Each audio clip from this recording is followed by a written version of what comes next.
Does Ben Shapiro suddenly find some integrity and realize, wait a second, I've been shilling for Donald Trump and conservatives for so long. I have been, there's been no thing that the Republicans or conservatives could do that I would find absolutely reprehensible, unless, of course, it is in some way possibly linked to supporting the end of the killing and starving and bombing of Palestinians in Gaza. Then all of a sudden, Ben Shapiro finds bribery a little distasteful? A little bit distasteful. That the Trump administration is now preparing to accept a super luxury Boeing 747-8 jumbo jet from the royal family of Qatar. It is a $400 million gift available for use by President Trump as new Air Force One until shortly before he leaves office, at which time, according to the deal, the plane doesn't stay with the United States government. It then moves to the Trump Presidential Library Foundation. According to ABC News, the gift had been expected to be announced when President Trump was on his visit to Qatar. A senior White House official said it's not going to happen in Qatar anymore, presumably thanks to social media blowback. President Trump put out a statement on Truth Social about the blowback, saying, so the fact that the Defense Department is getting a gift free of charge of a 747 aircraft to replace the 40-year-old Air Force One temporarily in a very public and transparent transaction so bothers the crooked Democrats, they insist we pay top dollar for the plane. Anybody can do that. The Dems are world-class losers. MAGA. So, again, the arrangement itself is, shall we say, I believe the technical term, the legal term, is skeezy. Sources told ABC News that lawyers from the White House counsel's office... He's such a coward. It's skeezy. Is it skeezy? Is it skeezy? That is such a weird way to This is the first skeezy thing Trump has ever done. Yes, Donald Trump is not a skeezy person. We can't ever imagine that he would do something skeezy. And the U.S. government has never done anything skeezy. Oh, the entire bloated... $900 billion defense department budget. That's not skeezy. There's nothing skeezy going on there. I mean, he is such a coward. Even when he's being critical of Trump, he cannot say that this is like corruption. And this must be the first time that Donald Trump has accepted bribes. Because, I mean, Ben's finally deciding to speak out about it. Oh, I'm sure that Ben Shapiro was screaming at the rooftops. How can all of these people go to Trump hotels in... And I'm sure, I mean, really, I remember from the election just less than a year ago when Miriam Adelson said, I'm going to give you $100 million and you're going to help annex the West Bank. Ben Shapiro was outraged about how skeevy it was and how transparent it was that he was hosting the Zionists at his golf course in Bedminster and saying, I'm going to do this kind of thing for you in a transaction. I'm sure Ben Shapiro was on top of that. Or is it just when Arab people do it? Well, I don't even know if it's just when Arab people do it, because I don't remember. Oh, the Saudi thing. Yes. Ben Shapiro ever going after Jared Kushner on the $2 billion Saudi Arabia deal that he had. Well, that was in service of the Abraham Accords and, you know, potentially normalizing with Israel. I guess this is what this is all about. Might be about Israel more than the racism. Yeah. It must be also why Chuck Schumer has decided to finally grow a spine and is going to begin placing a hold on all President Trump's DOJ nominations because of this Qatar plane idea. I didn't know there was a in case emergency break glass still case to break, Chuck, but now all of a sudden it's time to break it open. He's decided. Did Chuck Schumer wake up? He woke up. Yeah. That red AIPAC phone call. The Baileys called me. They're outraged about this plane. The Baileys in Tel Aviv. Democrats, they insist we pay top dollar for the plane. Anybody can do that. The Dems are world-class losers. MAGA.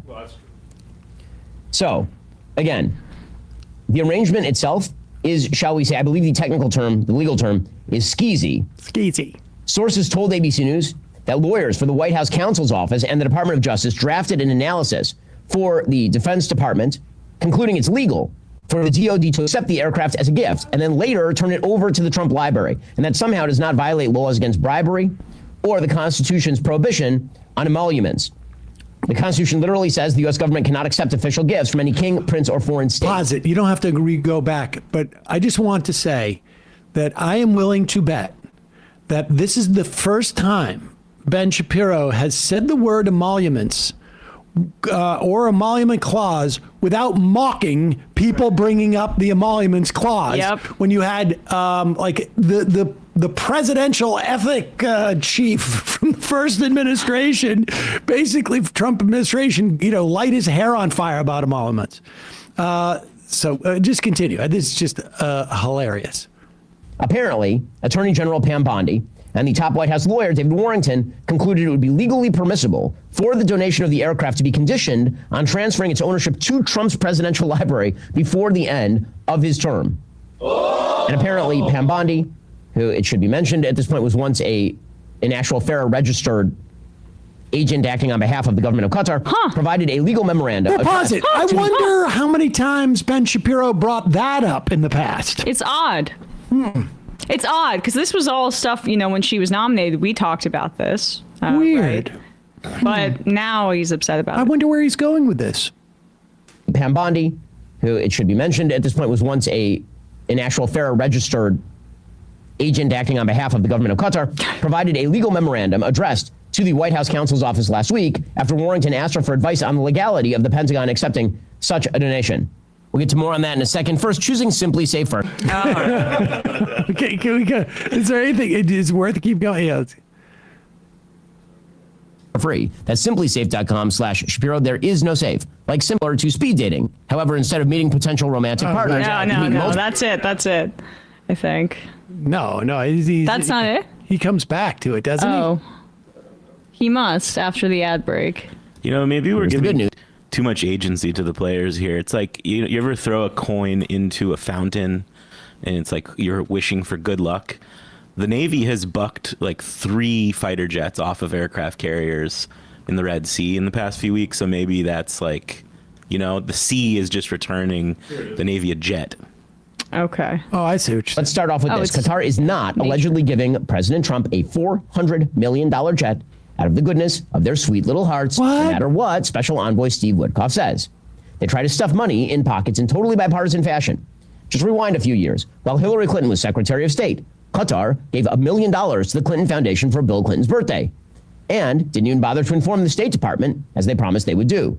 So, again, Qatar will court anyone it thinks will have power, Republican or Democrat. It's an equal opportunity influencer, as long as you can help whitewash their image or smooth over the fact that they are, in fact, the world's largest proponents of terrorism on an international scale in terms of PR and in terms of putting money in pockets. Qatar likes to present a modern Western-friendly face. Pause it for 1 second. Money. Now, Qatar. Why does that name sound familiar? Oh, I know what it was, because I was reading about how Netanyahu shuttled money to Hamas for years. Mm-hmm. Yeah. It's interesting because Qatar comes up because it is a partial funder of Al Jazeera. Al Jazeera was really the only media outlet that was able to get out footage of the genocide until, Israel's cracked down and also killed a record number of journalists in this genocide. So they don't let Western outlets in unless it's very highly monitored by the Israeli government, again, because they control Gaza's borders, land and sea. And then for journalists who are Palestinian or who may be working for Al Jazeera, time to assassinate them. But we covered this maybe a month ago that when Netanyahu came and visited the United States, he met reportedly, or Tim Pool admitted it, that he met with him and I guess it was also Dave Rubin, among others. Chatham House rules. Yeah. Chatham. And this is why I think it's interesting, because we're getting we know that the Daily Wire, Ben Shapiro's outfit's in some financial trouble. We know that Netanyahu met with 2 guys who had a record of taking Russian money, not asking many questions and taking Russian money, and were victimized by it, both in Tim Pool and Dave Rubin. And according to the Jerusalem, not the Jerusalem Post, Jewish Insider back then, Pool asked Netanyahu if there was a quote, a Qatari quote op to manipulate social media algorithms to make anti-Semitic and anti-Israel episodes appear to receive an outsized number of views in order to incentivize podcasters and YouTubers to make more anti-Semitic content. Netanyahu was non-committal in his response, saying only that it's possible. The prime minister emphasized in the context of Qatar as well as Iran that Israel and the U.S. share the same adversaries. And I just think it's funny that the prime minister of Israel chose to meet with two YouTube streamers, and that within the context of this conversation, Qatar's as a nation's ability to manipulate conversation around Israel was brought up, when we know that it's really just like first person footage that people are seeing on TikTok of children getting blown apart.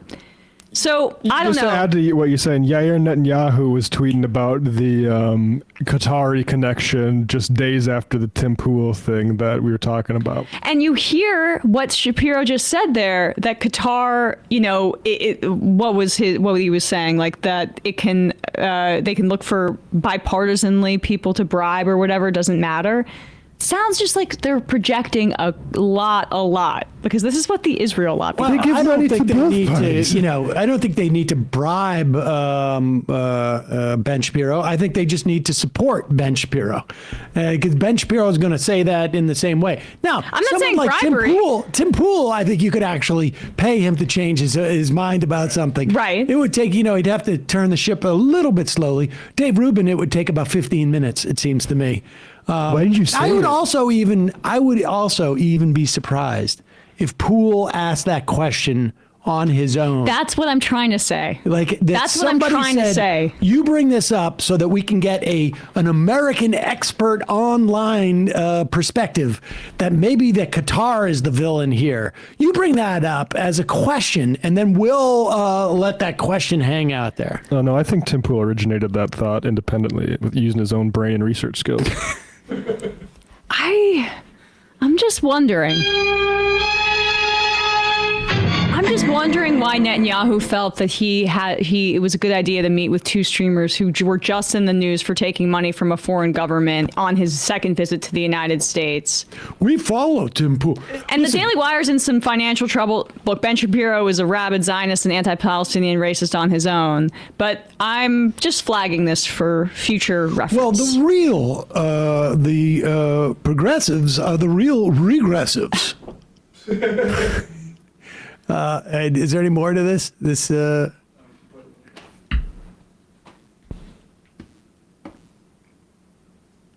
Islamic terrorists under the table.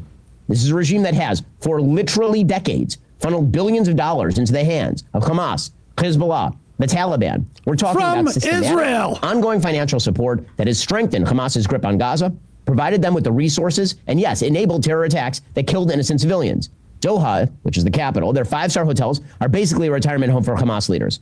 Qatar has been credibly accused by the Treasury Department, by international watchdogs, by regional allies, of allowing financiers of al-Qaeda, ISIS, and the Muslim Brotherhood to operate within its borders. This is a country that has repeatedly failed to crack down on terrorist financing, even after being pressured by the United States and its neighbors. In 2017, former Defense Secretary Robert Gates said, quote, "I don't know instances in which Qatar aggressively goes after networks of Hamas, Taliban, or al-Qaeda." Qatar has, of course, transferred almost $2 billion to Hamas over the years, which, again, is one of the reasons it's so sick to send Idan Alexander to meet with the Emir of Qatar, if that's a thing that ends up happening. Here is the former Saudi foreign minister, again. Pause it for a second. This is CNN reports December 12th, 2023. Headline, Qatar sent millions to Gaza for years with Israel's backing. The Times of Israel, just 3 days ago, report Netanyahu aide Yurik received payments. The senior advisor to Prime Minister Benjamin, you received payments from Qatar dating back just after a year after the war broke out. The Times of Israel in 2023, Netanyahu propped up Hamas. Israel has allowed suitcases holding millions in Qatari cash to enter Gaza through its crossing since 2018. NPR, why Israel, back in 2015, why Israel lets Qatar give millions to Hamas. Surely Ben Shapiro has Google. They haven't turned off the internet at Daily Wire yet, have they? Unclear. I mean, this is going back to 2015. You've got stories about it with NPR. Netanyahu admitted it. that it's important that they continue to aid Qatar in subsidizing Hamas because they wanted to keep the Palestinians in the West Bank segmented from the Palestinians in Gaza. 100%. Like, that was a part of their deliberate strategy. It's such a good point that Ben Shapiro makes about how this Qatari money could be going on to both Republicans and Democrats. You know, foreign money could be going and influencing both Republicans and Democrats, you know. Hey, folks, don't forget to hit the subscribe button and check out our daily show. We do it every day at 12 p.m. Eastern for about 2.5 hours. We even take phone calls. You should check that out.